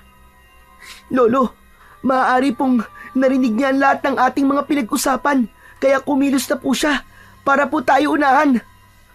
Balak niya tayong patayin. Kailangan natin sumunod sa kanya. Ililigtas po natin si Nanay at Lita. Wala nang inaksayang oras si Mang Estong at Lolo Tonyo. Mabilis itong naghanda ng mga dadalihing gamit, pati na ang bote nito, at sumama ang mga ito kay Arnold. Ngunit paglabas pa lang nila ng kanilang bakuran, ay halos malula silang tatlo sa maraming mga abwak na nakaabang sa kanilang paglabas. Si Mang Teban na nakatayo sa unahan ng mga ito ay nakangising ipinakita pa ang malademonyo nitong itsura. Isang nakakatakot na nilalang na may hawak na tridenteng nag-aapoy ang talim. Nakangisi itong nakatingin sa suot na kwintas ni Arnold, habang ang dalawang ulo nito ay walang tigil sa paggalaw. Ang buong akala ba ninyo ay hindi ko naririnig ang inyong mga pinag-uusapan? Alam kong alam na rin ninyo na ako ang aswang na pumatay sa mga alagang kalabaw at sa mga magulang kong hilaw. Hindi nila ako totoong minahal. Niloko lang nila ako. At alam mo yan, tanda, nang ipagamot nila ako sa'yo. Oo, tama ka. Ipinagamot ka nila sa akin dahil mahal ka nila. Hindi ko alam na ang totoong gagamutin ko pala ay isang halimaw. Talagang wala kang alam. Pinatay ko sila nang malaman nila ang totoo kong pagkatao. Halos magmakaawa sila na wag ko silang papatayin dahil gusto nilang makasama pa si Estong. Pero hindi nila ako binaggit. Nang mga sandaling yun, nalaman ko na hindi pala nila ako itinuturing na anak. Kaya nararapat lamang na patayin ko sila. Ayop ka! Magbabayad ka sa ginawa mo sa mga magulang ko! Huli na! Dahil mamamatay na kayong lahat, dudurugin ko kayo mismo sa mga kamay ko. Pag-aagawa ng mga laman loob nyo ng alagad ko at ang mag-ina mo, Estong, gagawin ko silang hapunan. Hindi! Hindi ko hahayaang may buhay pang mawala ng dahil sa kasamaan mong halimaw ka! Ako ngayon na magsisilbi mong kamatayan na mag-aatid sa'yo sa impyerno. Matitikman mo rin ang parusang nararapat para sa'yo. Katapusan mo na! Ha! Nagulat ang lahat sa biglang paglitaw ng malakas na liwanag sa buong katawan ni Arnold, pati na ang paglabas ng mahabang espada ni Arnold sa kanyang palad. Meron itong tigkabilaang talim. Tumalon siya ng mataas at malakidlat na umatake sa mga alagad ni Mang Teban. Tinamaan niya ang leeg ng isang abwak at nagulat si Mang Teban sa nakitang epekto ng sandata sa katawan ng abwak. Dahil mula sa sugat ng abwak ay lumabas ang libo-libong mga linta at ito mismo ang kumain sa katawan ng abwak. Hindi na nakagalaw ang aswang nang pagtulungan itong kainin ng mga gutom na linta. Parang mga pirana ang mga ngipin ng linta na umubos sa karne ng aswang. 1 segundo lang ang itinagal nun. Walang kahirap-hirap na naubos ang buto ng aswang. Umatras ang ibang mga abwak nang makita ang ginawa ng kapangyarihan ni Arnold. Pero hindi natinag ang hari ng aswang. Gamit ang umaapoy nitong tridente, ay sinunog nito ang mga linta na walang tigil sa paggalaw sa lupa. Subalit tila bumalik lang ang mga linta sa liwanag ng kanyang sandata. Maging ang kanyang ama at si Lolo Tonyo ay hindi makapaniwala sa kanilang nasaksihan. Ano pang hinihintay nyo? Patayin sila! Mga inutil! Bakit hindi ka lumapit dito?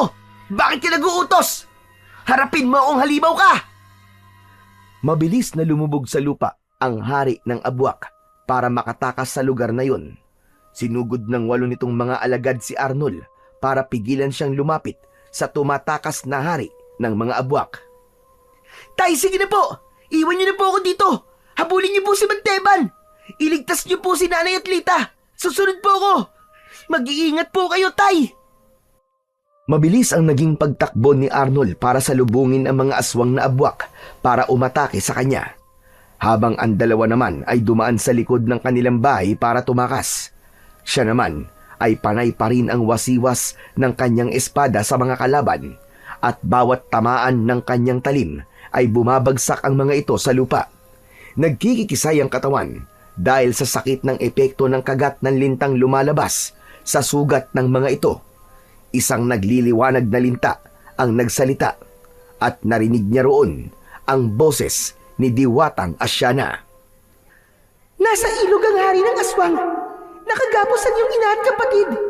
Balak niyang kunin ang mutya para makuha ang kapangyarihan ko. Bilisan mo, Arnold. Tapusin mo na sila. Malalagay sa panganib ang buong pamilya mo. Kasabay ng pagkawala ng boses ng linta, ay mabilis namang kumilos si Arnold para labanan ang 5 na abwak na natitira.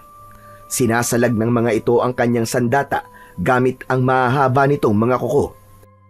Tila katumbasyon ng palakol sa sobrang bigat, kaya naman muntik siyang tamaan ng kuko ng mga ito sa kanyang katawan. Parang mga nagkikiskisang bakal ang liwanag na nanggagaling sa kanyang espada kapag ito ay tumatama sa kuko ng mga aswang na abwak. Nang mapabagsak ni Arnold ang ibang aswang, ay tumakas na ang 3 abwak para sumunod sa amo nito. Subalit mabilis na kumilos si Arnold. Kahit nasa ilalim ng lupa ang mga kalaban, ay ubod lakas niyang itinarak ang kanyang sandata sa ibabaw ng lupa. Umalingaw-ngaw ang mga sigaw ng mga ito dahil sa labis na sakit. Kasabay ng pagsabog ng lupa sa kanyang muka dahil nagpumilit lumabas ang mga abwak sa lupa. Hindi nila kinaya ang sakit na unti-unting pagsipsip ng mga linta sa mga buto nila at pagkatapos ay kakainin ng linta ang karne. Nakaluwa ang mga mata ng abwak ng ito ay tigilan ng mga alagad ni Arnold hanggang sa nagiging liwanag ulit ang linta at sumasanib yun sa kanyang sandata. Mas lalo nadadagdagan ng kanyang lakas sa bawat abwak na nakakain ng linta. Ngayon alam niyo na kung gaano kasakit ang kainin ng linta ang katawan. Kulang pa yan sa mga buhay na kinuha niyo sa mga pamilyang naulila nang dahil sa inyo. Mga demonyo kayo! Isang malakas na sigaw ang maririnig mula kay Arnold dahil sa matinding galit kasunod ng pagtarak niya ng sandata sa mga kalansay ng nakahigang mga aswang. Nagmistulang abuyon nang sunugin ito ng liwanag ng kanyang sandata. Hinabol ni Arnold ang kanyang ama na sumunod sa hari ng abwak. Ilang minuto lang ay natanaw na niya ang 2 na nagtatago sa malaking puno ng santol na madalas noon natambayan ng kanyang ama. Halos dumugo ang kanyang ngipin sa pagtitimpi ng galit nang makitang nakagapos ang kanyang ina sa gitna ng tubig. Maging ang kanyang kapatid na nakalitaw lang ay ang kalahati nitong katawan. Hindi na niya napigilan ang kanyang sarili nang magpakita sa kanyang harapan ang hari ng mga aswang. Hayop kan talaga! Ako ang kailangan mo, halimaw ka! Hindi mo kailangang idamay ang ina at kapatid ko! Tayong 2 maglaban! Bakit kinaduduwag ka? Nagtatago ka sa saya ng nanay ko! Nagmamalaki ka na ngayon Dahil tangan mo ang mutya ng lintang palay. Ibigay mo sa akin yan at saka ka magmalaki at magtapang sa harap ko. Isa lang sa kanila ang ililigtas mo. Sa sandaling pinili mo ang kapatid mo, malulunod ang nanay mo dahil may pampalubog ang kanilang mga paa na malaking bato. Huwag mo akong takuting demonyo ka! Dahil di ako natatakot sa pagbabanta mo! Sisiguraduhin ko na ikaw ang lulubog sa tubig na yan! Anak, huwag ka mag-alala. Ako magliligtas sa nanay mo. Labanan mo ang walang utang na loob na halimaw na yan.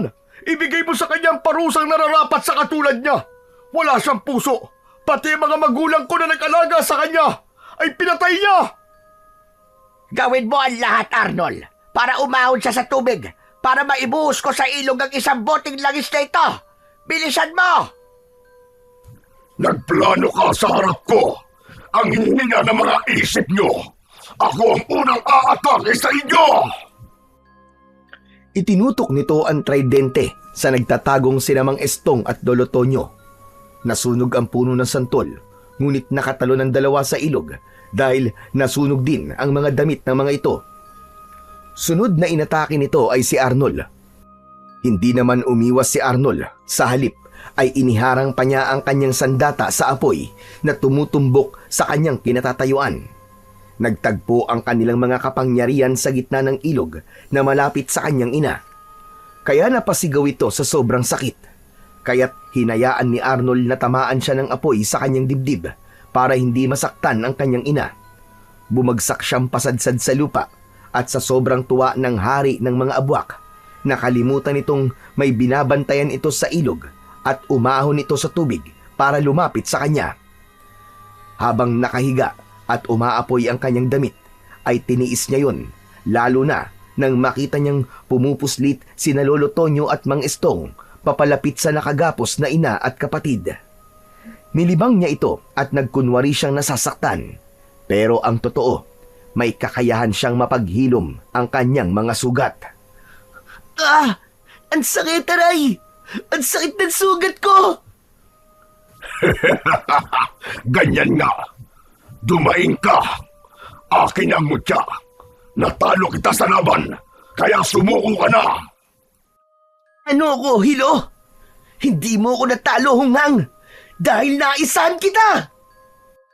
Buong lakas na itinukod ni Arnold ang kanyang espada sa lupa para makatayo siya at sinamantala niya ang pagkakataong nasa harap niya ang hari ng mga abwak. Isang wasiwas ng talim sa mukha nito ang ginawa niya, kasabay ng pagtalon niya ng mataas sa ere.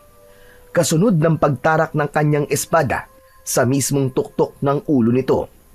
Napugot niya ang isang ulo ng hari. Nagwala ito na hinahawakan ng leeg na nawalan ng ulo. Saktong dumating ang asawa ni Mang Teban at umatake rin sa kanya. Pero dahil sa malakidlat niyang pagkilos, nagawa rin niyang mapugutan ito ng dalawang ulo. Lumitaw ang libu-libong linta sa sugat ng mga ito at mabilis na pinagtulungan ang katawan ng mag-asawa hanggang sa tuluyan na itong maging kalansay. Dinampot niya ang tridente na nawalan ng apoy sa dulo at lumapit sa kinaroroonan ng nakaligtas niyang ina at kapatid. Umiiyak si Aling Rona dahil sa labis na takot. Nagawa mo magtagumpay sa iyong misyon, Arnold. Salamat. Salamat sa Panginoon dahil nabigyan mo rin ng katarungan ang pagkamatay ng kaibigan ko. Maraming salamat din po sa inyo, Lolo, dahil tinulungan niyo po ako. At syempre, una sa lahat, nagpapasalamat po ako sa Panginoon at kay Diwatang Asyana. Dapat lang talaga kitang tulungan, Arnold. Kailangan mong malaman na apo ko si Rona. Teka, sandali lang po, Manong. Totoo po ba itong sinasabi ninyo? Oo, Estong. Kaya ko nga kayo tinutulungan dahil ang totoo, anak si Rona ni Daniel. Nagkaroon kami ng kasunduan ng iyong ama na kayong dalawa lang ang dapat na magkatuluyan ng aking apo. Si Daniel ang lalaking pinatay di Asyana dahil sa pagpatay niya sa mga magulang nito. Ano po ang dahilan? At hindi niyo po sinabi sa amin ang buong katotohanan tungkol sa pagkatao niyo at ang tungkol kay Rona. Si Rona ang nakiusap sa akin na ilihim sa inyo ang tungkol sa akin dahil sa pagkamatay ng kanyang ama. Ayaw niyang madamay kayo sa parusa ni Diwatang Asyana. Kaya ganun na lamang ang iyak niya nang malaman niya ang misyon mo, Arnold. Nang mamatay ang anak ko dahil sa parusa ni Diwatang Asyana, natakot ako na baka pati si Rona ay madamay dahil sa kanyang ama. Kaya itinago ko siya sa kaalaman ni Asyana.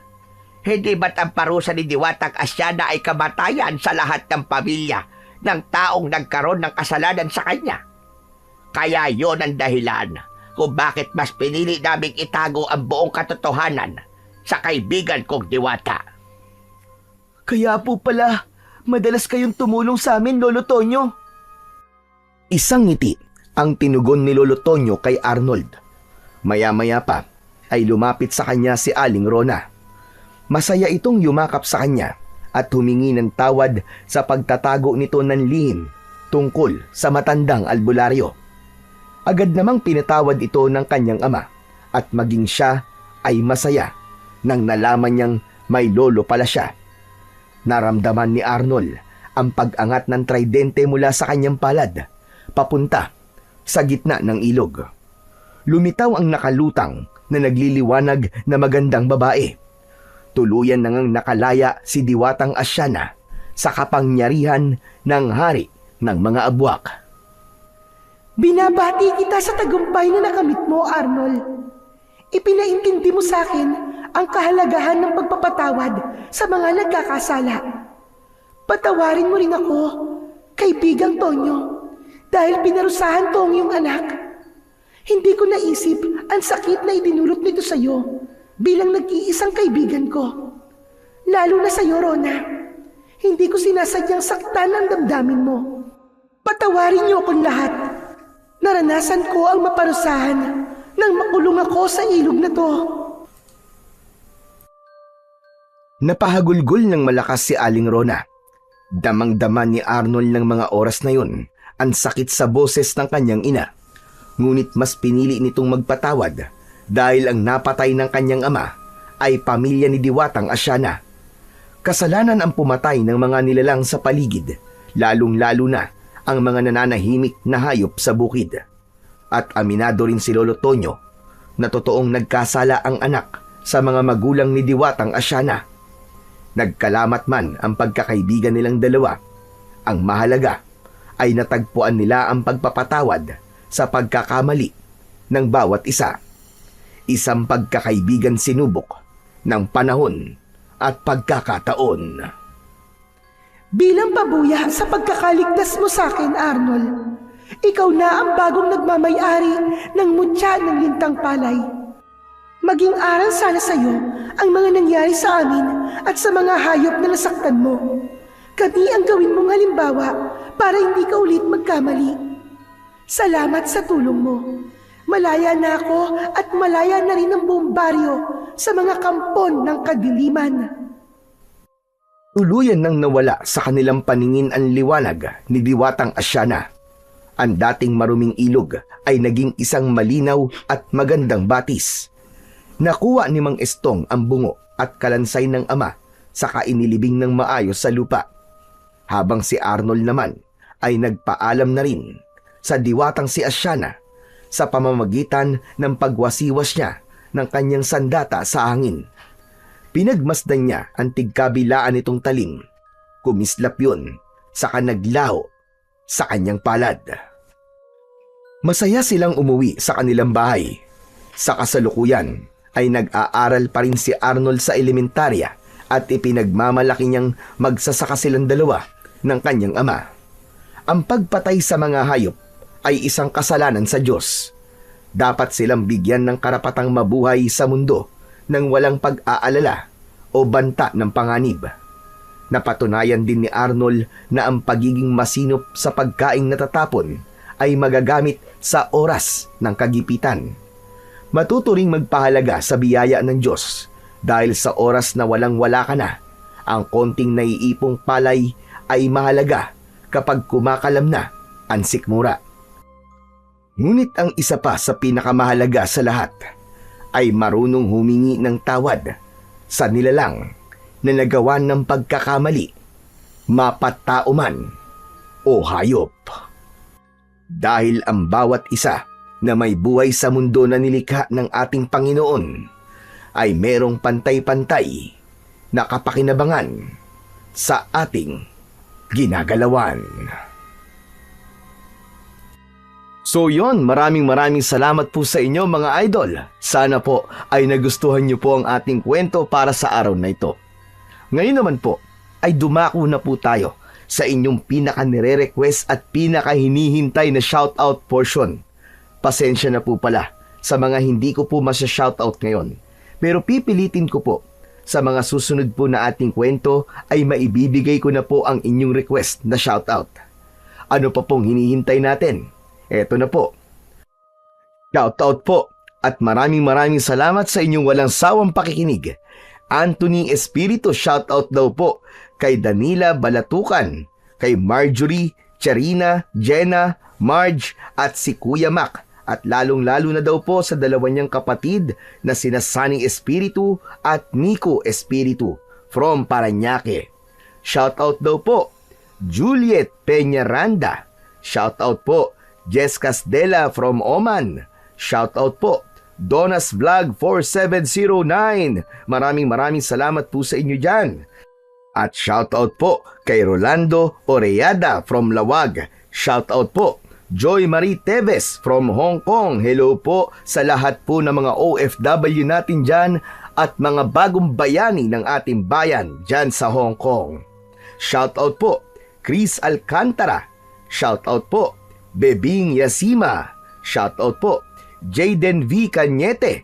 Shoutout po MGS14. Shoutout po kay Alma Naong from Angono, Rizal.